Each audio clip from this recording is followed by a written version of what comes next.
এই গতিকে আমি আমি জানি নিজকে আমি ৰাজা নহম, কিন্তু we will be the kingmaker. আমি বিটিআৰ ইলেকশ্যনত 7টাৰ পৰা 11টালৈকে জিকাৰ চান্স আছে। এতিয়া এনেকা নহয়, কিবা বুজাবুজি হবাৰ চান্সটো থাকে আণ্ডাৰষ্টেণ্ডিঙত, কিন্তু অপেনলি আমি কাৰো লগত আজিৰ তাৰিখত এলায়েন্স কৰাৰ কোনো সম্ভাৱনা নাই। দিছে আমি ওদালগুৰিত 2টাৰ পৰা 3টা, তামোলপুৰত 1টা বা 2টা, ইয়াৰ পাছত বাক্সাত 1টা বা 2টা, চিৰাঙত 3টালৈকে সম্ভাৱনা আছে, কোকৰাঝাৰত কম হইলেও আমি 3টা হ'ব। আমি বিটিআৰ ইলেকশ্যনত 7টাৰ পৰা 11টালৈকে জিকাৰ চান্স আছে।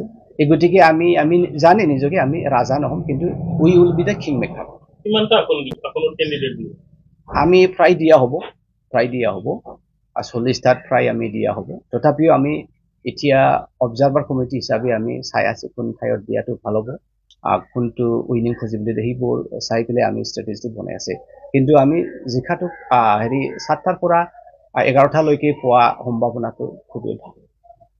বিজেপি টাৰ্গেট কৰি আছে নাই, বিজেপিক বিটিআৰ বাকী গ্ৰহণ নকৰে। বড়োবিলাক আন্দোলনত লিপ্ত থকা কমিউনিটি বিটিআৰ কোনে আছে, 1 নম্বৰ পপুলেশ্যনৰ বড়োই আছে। বড়োৰ কাৰণে BLT আছে, BPF আছে, বড়োৰ কাৰণে এপছু আছে, PPL আছে, আৰু NDBৰ পৰা জন্ম হোৱা নতুনকৈ পাৰ্টি হ'ল। আৰু মুছলমান কমিউনিটি আছে নেক্সটত, মুছলমানে বিজেপিক নিবিচাৰে নহয়।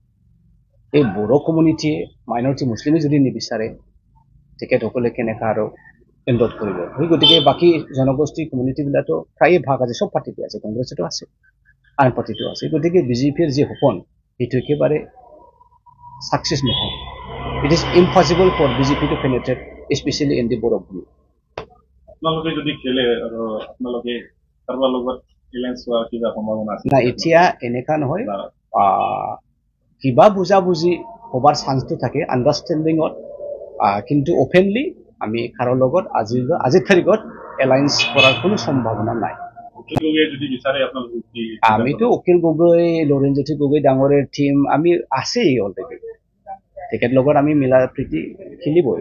এইখিনি ডিজাইনটো আছে কংগ্ৰেছৰ লগত, আৰু হাইকমাণ্ডে বিচাৰে যে যিমান আন দলবিলাক আছে বিজেপিৰ বাদে, যি বিচাৰে তেখেত লগত এলায়েন্স কৰাটো ভাল। একচেপ্ট যোনে যোনে মানে বিজেপিৰ লগত এলায়েন্স আছে তেখেতৰ বাদে প্ৰায় বেলেগ পাৰ্টিবিলাকৰ লগত, আঞ্চলিক দলবিলাকৰ লগত এলায়েন্স কৰা আদেশটো AICC পৰা আছে।